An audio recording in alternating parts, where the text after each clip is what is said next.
I've been living in Los Angeles for 2 years, and I've never been this cold in my life. I will pay anyone here $300 for Gore-Tex gloves. Anybody. I'm serious, I have the cash. Before I begin, I must point out that behind me sits a highly admired President of the United States and decorated war hero, while I, a cable television talk show host, has been chosen to stand here and impart wisdom. I pray I never witness a more damning example of what is wrong with America today.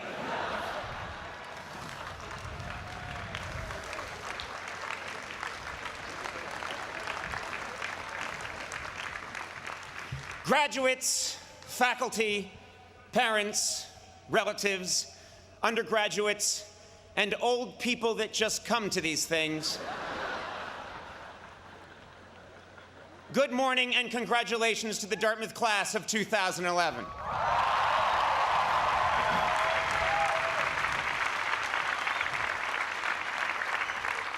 Today, you have achieved something special, something only 92% of Americans your age will ever know: a college diploma.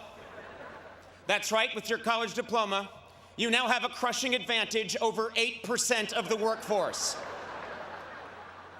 I'm talking about dropout losers like Bill Gates, Steve Jobs, and Mark Zuckerberg.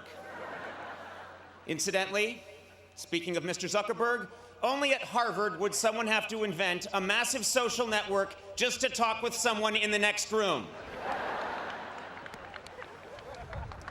My first job as your commencement speaker is to illustrate that life is not fair.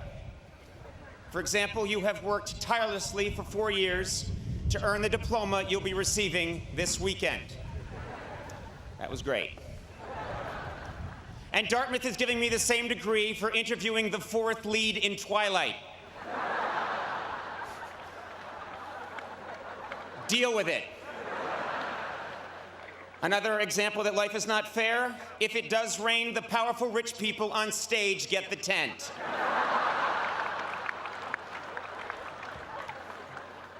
Deal with it. I would like to thank President Kim for inviting me here today. After my phone call with President Kim, I decided to find out a little bit about the man. He goes by President Kim and Dr. Kim. To his friends, he's Jim Kim, J to the K, Special K, J.K. Rowling, the Just Kidding Kimster, and most puzzling, Stinky Pete. He serves as the chair of the Department of Global Health and Social Medicine at Harvard Medical School, spearheaded a task force for the World Health Organization on global health initiatives, won a MacArthur Genius Grant, and was one of Time Magazine's 100 most influential people in 2006. Good God, man, what the hell are you compensating for? Seriously. We get it, you're smart. By the way, Dr. Kim, you were brought to Dartmouth to lead. And as a world-class anthropologist, you were also hired to figure out why each of these graduating students ran around a bonfire 111 times. But I thank you for inviting me here, Stinky Pete. And it is an honor. Though some of you may see me as a celebrity, you should know that I once sat where you sit. Literally. Late last night, I snuck out here and sat in every seat. I did it to prove a point. I'm not bright, and I have a lot of free time. But this is a wonderful occasion. It's great to be here in New Hampshire, where I am getting an honorary degree and all the legal fireworks I can fit in the trunk of my car. You know, New Hampshire's such a special place. When I arrived, I took a deep breath of this crisp New England air and thought, wow, I'm in this state that's next to the state where Ben & Jerry's ice cream is made.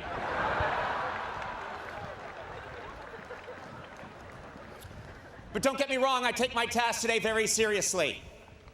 When I got the call 2 months ago to be your speaker, I decided to prepare with the same intensity many of you have devoted to an important term paper. So late last night, I began.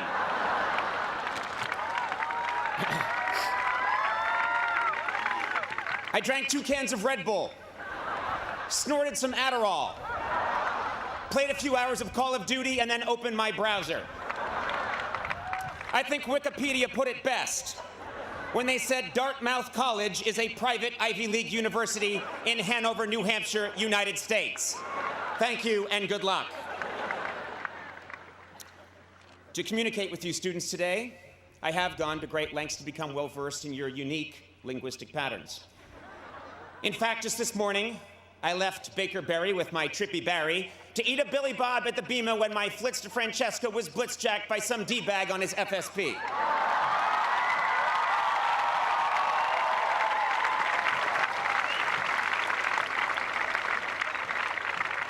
Yes, I've done my research.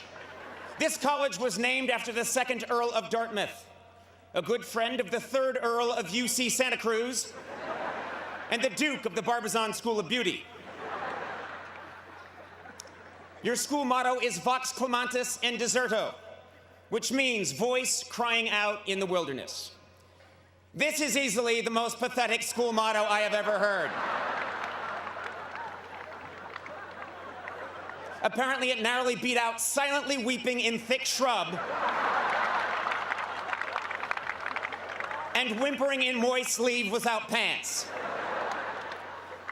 Your school color is green. And this color was chosen by Frederick Mather in 1867 because, and this is true, I looked it up, quote, it was the only color that had not been taken already.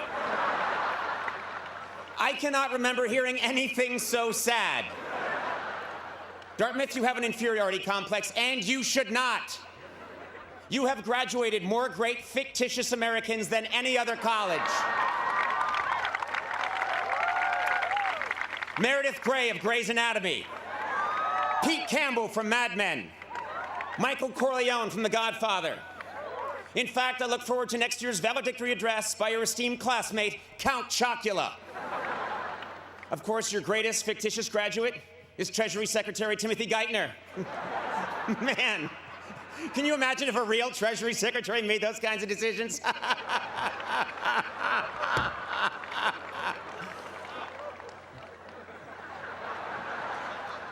Now I know what you're gonna say, Dartmouth. You're gonna say, well, we've got Dr. Seuss. Well, guess what?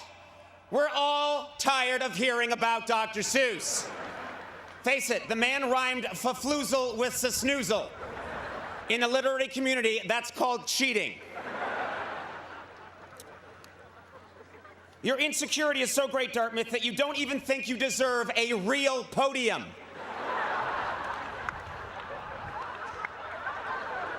I'm sorry, what the hell is this thing? It looks like you stole it from the set of Survivor, Nova Scotia. Seriously, it looks like something a bear would use at an AA meeting.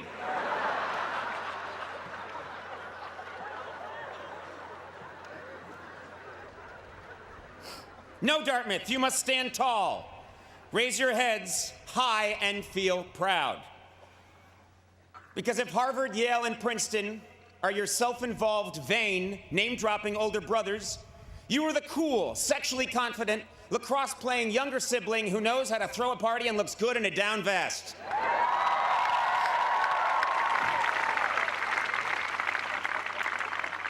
Brown, of course, is your lesbian sister who never leaves her room. And Penn, Columbia, and Cornell, well, frankly, who gives a shit?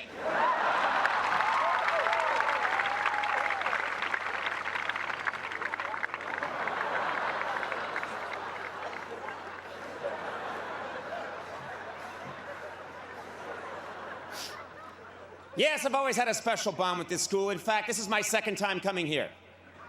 When I was 17 years old and touring colleges way back in the fall of 1980, I came to Dartmouth. Dartmouth was a very different place back then. I made the trip up from Boston on a mule. After asking the blacksmith in West Leb for directions, I came to this beautiful campus. No dormitories had been built yet, so I stayed with a family of fur traders in White River Junction. It snowed heavily during my visit, and I was trapped here for 4 months. I was forced to eat the mule, who a week earlier had been forced to eat the fur traders. Still, I love Dartmouth, and I vowed to return. But fate dealt a heavy blow. With no money, I was forced to enroll in a small local commuter school, a pulsating sore on a muddy elbow of the Charles River. I was a miserable wretch, and to this day I cannot help but wonder, what if I had gone to Dartmouth? If I had gone to Dartmouth, I might have spent at least some of my college years outside, and today I might not be allergic to all plant life, as well as most types of rock. If I had gone to Dartmouth right now, I'd be wearing a fleece thong instead of a lace thong.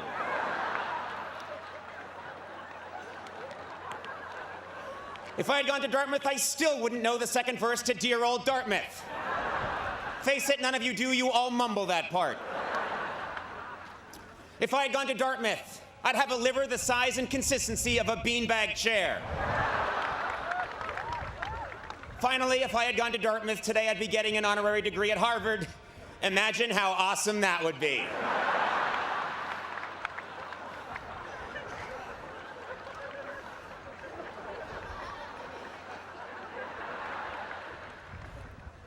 You are a great school, and you deserve a historic commencement address.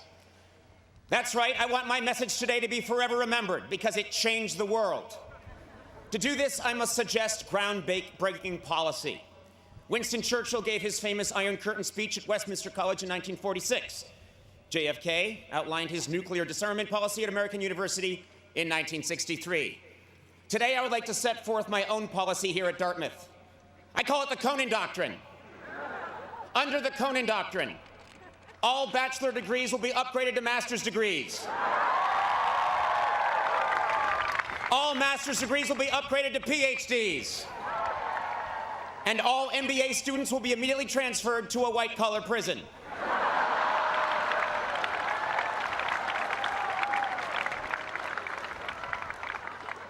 Under the Conan Doctrine, Winter Carnival will become Winter Carnival and be moved to Rio. Clothing will be optional, all expenses paid by the Alumni Association. Your nickname, the Big Green, will be changed to something more kick-ass, like the Jade Blade, the Seafoam Avenger, or simply Limezilla. The D-plan and quarter system will finally be updated to the 1/64th system. Semesters will last 3 days. Students will be encouraged to take 48 semesters off. They must, however, be on campus during their sophomore 4th of July. Under the Conan Doctrine, I will reinstate tube stock. And I will punish those who tried to replace it with field stock. Rafting and beer are a much better combination than a field and a beer. I happen to know that in 2 years they were going to downgrade field stock to desk stock. 7 hours of fun sitting quietly at your desk. Don't let those bastards do it. And finally, under the Conan Doctrine, all commencement speakers who shamelessly pander with cheap inside references designed to get childish applause will be forced to apologize to the greatest graduating class in the history of the world, Dartmouth class of 2011 rolls!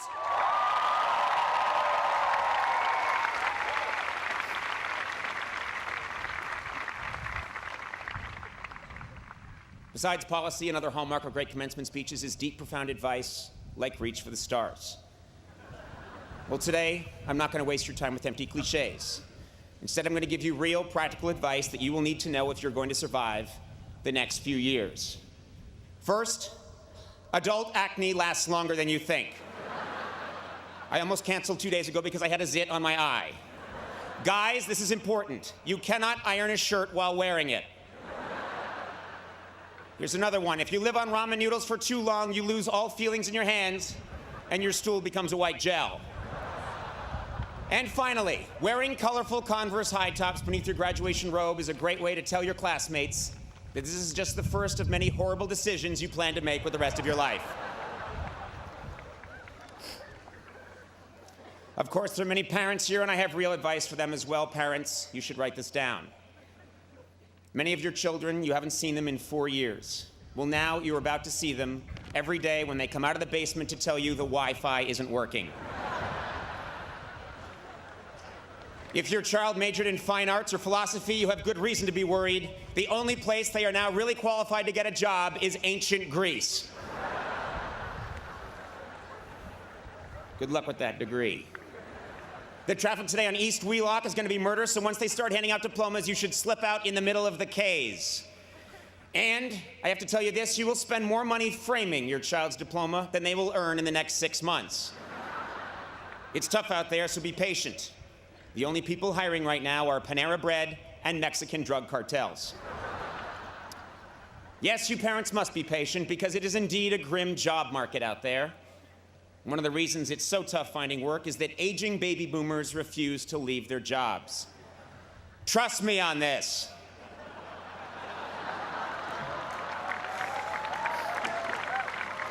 Even when they promise you for 5 years they are going to leave and say it on television, I mean, you can go on YouTube right now and watch the guy do it. There is no guarantee they won't come back. Of course, I'm speaking generally. But enough, this is not a time for grim prognostications or negativity. No, I came here today because, believe it or not, I actually do have something real to tell you. 11 years ago, I gave an address to a graduating class at Harvard. I have not spoken at a graduation since because I thought I had nothing left to say. But then 2010 came. And now I'm here 3,000 miles from my home because I learned a hard but profound lesson last year, and I have to share it with you. In 2000, I told graduates, don't be afraid to fail. Well, now I'm here to tell you that though you should not fear failure, you should do your very best to avoid it.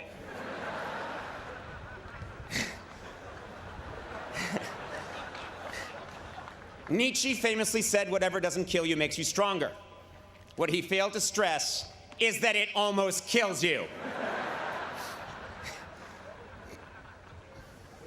Disappointment stings, and for driven, successful people like yourselves, it is disorienting. What Nietzsche should have said is, whatever doesn't kill you makes you watch a lot of Cartoon Network and drink mid-price Chardonnay at 11 in the morning. Now, by definition, commencement speakers at an Ivy League college are considered successful. But a little over a year ago, I experienced a profound and very public disappointment. I did not get what I wanted, and I left a system that had nurtured and helped define me for the better part of 17 years. I went from being in the center of the grid to not only off the grid, but underneath the coffee table that the grid sits on, lost in the shag carpeting that is underneath the coffee table supporting the grid. It was the making of a career disaster and a terrible analogy. But then something spectacular happened. Fog-bound, with no compass and adrift, I started trying things. I grew a strange cinnamon beard. I dove into the world of social media. I started tweeting my comedy. I threw together a national tour. I played the guitar. I did stand-up, wore a skin-tight blue leather suit, recorded an album, made a documentary, and frightened my friends and family. Ultimately, I abandoned all preconceived perceptions of my career path and stature and took a job on basic cable, with a network most famous for showing reruns, along with sitcoms created by a tall black man who dresses like an old black woman. I did a lot of silly, unconventional, spontaneous, and seemingly irrational things. And guess what? With the exception of the blue leather suit, it was the most satisfying and fascinating year of my professional life.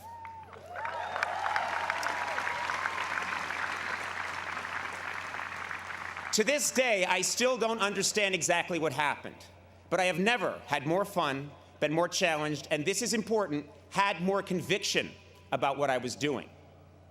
How could this be true? Well, it's simple. There are few things more liberating in this life than having your worst fear realized. I went to college with many people who prided themselves on knowing exactly who they were and exactly where they were going. At Harvard, 5 different guys in my class told me they would one day be president of the United States. 4 of them were later killed in motel shootouts. The other ones briefly hosted Blue's Clues before dying senselessly in yet another motel shootout. Your path at 22 will not necessarily be your path at 32 or 42. One's dream is constantly evolving, rising and falling, changing course. This happens in every job, but because I have worked in comedy for 25 years, I can probably speak best about my own profession. Way back in the 1940s, there was a very, very funny man named Jack Benny. He was a giant star, easily one of the greatest comedians of his generation. And a much younger man named Johnny Carson wanted very much to be Jack Benny. In some ways he was, but in many ways he wasn't. He emulated Jack Benny, but his own quirks and mannerisms, along with the changing medium, pulled him in a different direction. And yet, his failure to completely become his hero made him the funniest person of his generation. David Letterman wanted to be Johnny Carson, and was not. And as a result, my generation of comedians wanted to be David Letterman. And none of us are. My peers and I have all missed that mark in 1,000 different ways. But the point is this: it is our failure to become our perceived ideal that ultimately defines us and makes us unique. It's not easy, but if you accept your misfortune and handle it right, your perceived failure can become a catalyst for profound reinvention. So, at the age of 47,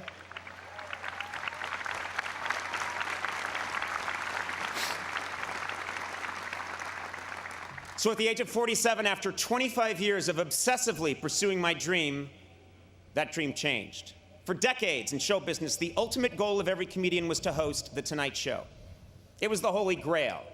And like many people, I thought that achieving that goal would define me as successful. But that is not true. No specific job or career goal defines me, and it should not define you. In 2000, I told graduates to not be afraid to fail, and I still believe that.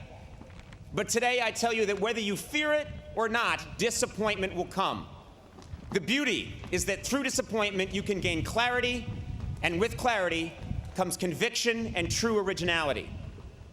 Many of you here today are getting your diploma at this Ivy League school because you have committed yourself to a dream and worked hard to achieve it. And there is no greater cliche in a commencement address than follow your dream.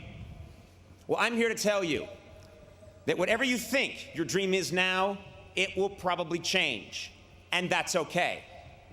4 years ago, many of you had a specific vision of what your college experience was going to be and who you were going to become. And I bet today most of you would admit that your time here was very different from what you imagined.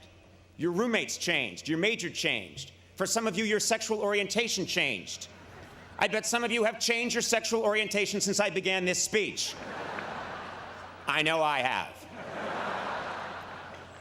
But through the good, and especially the bad, the person you are now is someone you could never have conjured in the fall of 2007. I've told you many things today, most of it foolish, but some of it true. I'd like to end my address by breaking a taboo and quoting myself from 17 months ago. At the end of my final program with NBC, just before signing off, I said, "Work hard, be kind, and amazing things will happen." Today, receiving this honor and speaking to the Dartmouth class of 2011 from behind a tree trunk, I have never believed that more. Thank you very much and congratulations.